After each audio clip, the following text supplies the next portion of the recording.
ওখানে minute by minute কি ঘটেছে, কার সাথে কি কনভারসেশন হয়েছে, এটা সম্বন্ধে আমি অবগত নই।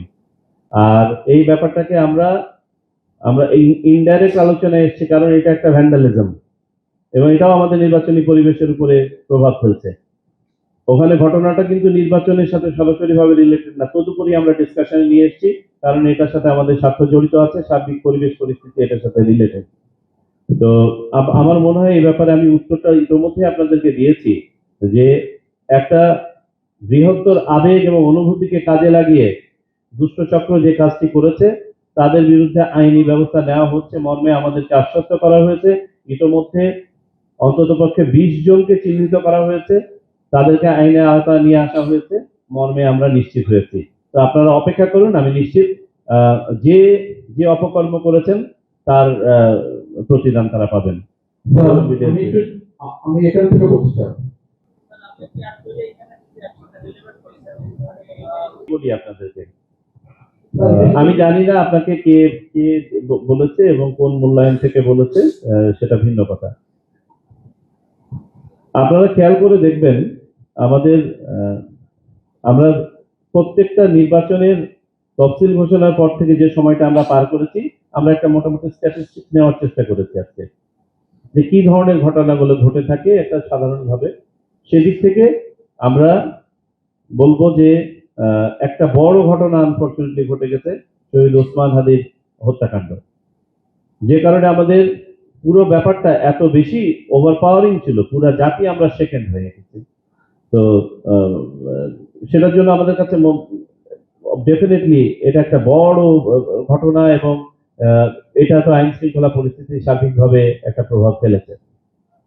মাঠ পর্যায়ে যদি আপনারা দেখেন, জেলা উপজেলা পর্যায়ে জেনারেলি স্পিকিং, আমি আবারও রিপিট করি, এবারে আমরা খেয়াল করেছি যে আচরণবিধি প্রতিপালনের ক্ষেত্রে রাজনৈতিক দলগুলো জেনারেলি অতীতের চেয়ে বেশি সতর্ক, যেটা একটা ভালো লক্ষণ। দলের ভিতরে একাধিক দলের মাঝে এলবো স্পেসিং, ঝুট ঝামেলা এগুলো আছে, কিন্তু সার্বিকভাবে যদি আমরা বলি আইন শৃঙ্খলা পরিস্থিতি নিয়ন্ত্রণে অবশ্যই আছে। আরেকটা বিষয় সামনে এসছে যে যারা নির্বাচনকে বিঘ্নিত করতে চায়, আন্ডারমাইন করতে চায়, তাদের টার্গেট কিন্তু মূলত শহর এলাকা, খেয়াল করে দেখবেন। এবং তারা খুব খুব অর্গানাইজ ভাবে সম্ভবত টার্গেটেড কর্মকাণ্ড করছে, যাতে করে এটার প্রভাব এত বেশি হয় যেন জনমনে যেন এটার শঙ্কাটা ছড়িয়ে পড়ে।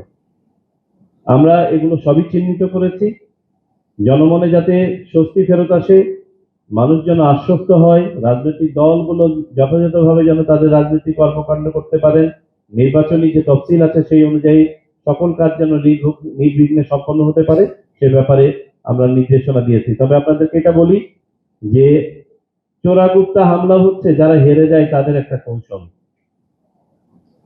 এবং এইগুলোকে প্রতিহত করার জন্য যা যা মেজার নেওয়া প্রয়োজন সেগুলো নিতে হবে। তারপরে তার যদি কেউ এগুলো ঘটানোর দুঃসাহস দেখায় তারা যেন পালাতে না পারে, সেই জন্য আমাদের সবাইকে সচেতন হতে হবে। গোয়েন্দা সংস্থা সহ বাহিনী সমূহকে আমরা এটার ব্যাপারে সচেতন করেছি। রাজনৈতিক দল এবং প্রার্থীদের প্রতি আমাদের নিবেদন থাকবে, অপরিচিত ব্যক্তি যে আপনার